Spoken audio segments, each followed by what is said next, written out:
I just looked ahead in my notes and realized that I'm almost done filming all of this section of books, so I can't stop. So, and this one is probably gonna have two books in it because I can't talk very much about this book because I need you to trust me and to go out and buy it and read it. It has been a very long time since a book made me gasp out loud. Oh my god. Think and the author is a they them. They I don't know if they'll find this opinion rude, and if they do, I do apologize, but this is the best way I can think to describe it. You know how Hunger Games has a classism problem? Take their classism problem, make it sexism, and magnify it by 10. That's what's going on. That's the backdrop to what's happening in this book. That's what she is trying to overcome. Oh my god, I love this fucking book so much. Okay, so it's called Iron Widow. It's by Ziran J. Zhao. I bought the book because the internet said I should buy the book, and they're also a POC. They're Chinese. Oh my god. Oh my god. I love this book so much. So, Hundans invaded Earth, and the humans piloting chrysalisks made from the Hundan husks are able to keep them at bay by channeling their ki into it. I'm trying to figure out what to tell you as I am looking at my notes because I'm realizing that in my notes even there's too much stuff. Zaitan's sister, main character's name is Zaitan. Zaitan's sister was killed by. Sorry, I was just looking at my phone case. I think my phone case ripped. Zaitan's sister was killed by somebody who was piloting a chrysalis with her. Girls are often killed by piloting the chrysalis with the men. They are often killed. So, what do I want to tell you?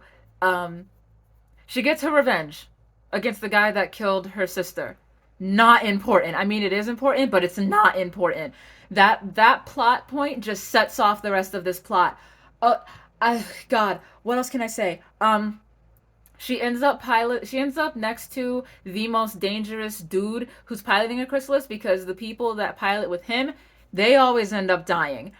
It's unfortunate, but it's the truth. But Zaitan doesn't die. So the two of them get to live together, and also she's got a friend who they end up in a throuple with. It's pretty great. And I can't tell you anything else because I need you to trust me and just pick up the book.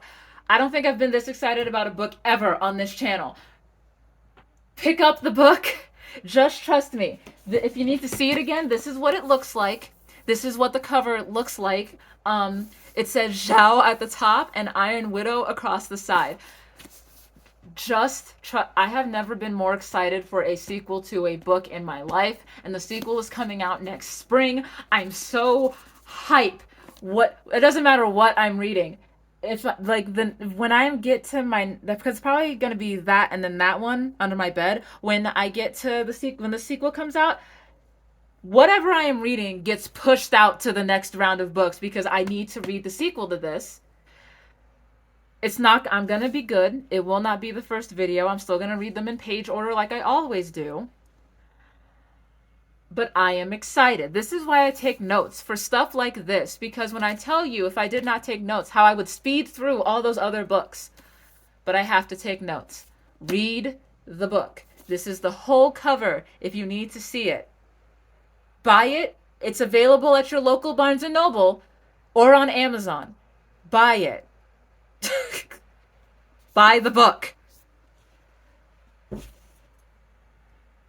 Okay. I'm going to move on now. I really like that book. House in the Cerulean Sea, I did not enjoy. I got bored. It felt like the plot was taking too long to start. There's a lot of detail put into the non-essential NPCs. And there's lots of words without dialogue, and I don't like that. I think I'm a dialogue-driven reader. I do have Lolita, though, which I think might be stream of consciousness, which I don't know how that's going to go because I don't know if I don't like stream of consciousness books or if I don't like books written by Toni Morrison. So I guess I'm going to find out when I read that. I'm still hyped from Iron Widow. I'm sorry. Just buy the book. Golden Compass. I read Golden Compass, because I remember liking the movie. This is like a special, this is a collector's edition. I remember liking the movie, so I decided that I wanted to read the book. Um, there's also an HBO show out, I believe, which I haven't watched. I don't really have a desire to watch the show. I don't remember. I remember liking the movie, but I remember not wanting to watch it again. Not because it's bad. I just Lyra is the main character. They've all got little animal friends that are like their souls are connected to in this, and something about dust that like connects them to them. I think I don't know. In the at the end of this first book, she like walks into the sky like it's the end of Greece, though except for a car, it's just walking into the sky. She's going after her dad because her dad wanted to find out the dust and I don't know. I got the sense that something bigger was going on, but the author hasn't explained it yet because there are two more books in this series. At least I think it's only two. There might be like six, but we'll get there. Mrs. Coulter takes Lyra and is sort of like teaching her how to do stuff like in high society, but Lyra figures out that she's just trying to keep Lyra away from stuff. Also, she wanted Lyra to help her kidnap other children to separate them from their animals. They tend to die when they're separated from their animals, so they're trying to figure out what to do, I guess. Her dad, Lord, is Lord Arisal. She used to think that was her uncle, but it's revealed to her that that was her dad, and Miss Colterra was her mother. Why they lied, unclear. So she ends up having to escape. Miss Colterra says she can go find her dad because children getting stuff done, and no one knows why the little animal companions are called daemons. No one knows why daemons. No one knows why dust. Lyra gets kidnapped by the bears holding her dad, and she's able to get her dad free and also help one of the bears join his society again, which is great. They want to open a way into the Sky City, and they need a child who is separated from who has a demon and separate him from his demon in order to open the thing. So Lyra's friend Billy, she accidentally brings him to her dad because he's crazy now, I guess, and he opens the gate to the Sky City.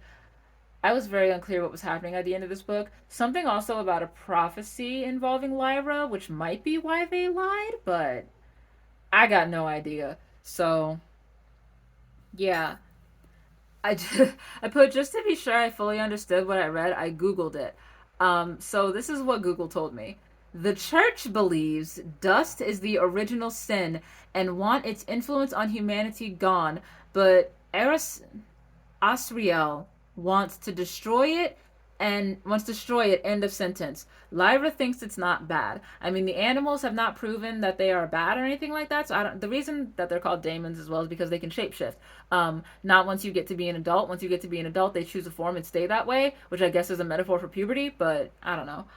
um I liked it. It was just weird. The whole religious thing was kind of odd and unnecessary to me. It felt kind of like Narnia. That aspect in the movie is completely missed. Um, yeah. As for what happened to her friend, it wasn't Billy, by the way, it was Roger. As for what happened to her friend Roger, that didn't feel like a betrayal. It's not like she begged Roger to come with her or anything like that. He just followed her. That feels like the most loose interpretation of a betrayal. Um, I have zero recollection of the movie besides like very few things. Like I remember the scene where she pretends to be the bear's daemon and like he fights or whatever. I remember there being a hot air balloon. I remember her mom saving her from the Terry machine. Um yeah, I don't remember a lot of that movie. Real quick, because I also have this book, but I'm not gonna read it. I feel like I've been inundated with children's books a little too much at the end of this round.